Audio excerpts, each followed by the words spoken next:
So, you're a proud owner of the Smart Oven Pizzaiolo. Well, what you might not know is that this oven does more than pizza. Yep, that's right. The 400 degrees Celsius setting is excellent to char vegetables on. You can achieve that delicious charred look and taste you get in restaurants right in your kitchen. Let me show you how. Today, we'll make cauliflower steaks. First, insert the pizza stone into the oven cavity and turn the style dial to the 400 degrees Celsius setting. The time dial lights will illuminate with the recommended time for this setting. You can adjust the time by turning this dial. You'll notice the temp light start to flash, which indicates that the oven is preheating.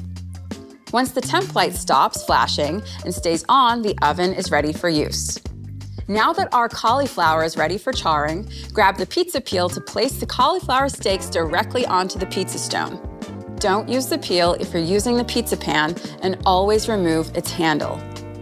Now that's in, press the time dial to start the countdown timer. A safety tip for this setting and others that use high temperatures, like wood-fired, is to monitor and stay close to the oven while it's cooking. The extreme heat means your food can quickly become overdone, and we don't want it to ignite. When the oven alerts, the time dial lights will flash and then go out. You can now remove your cauliflower steaks. Wow, so fancy, yet so simple.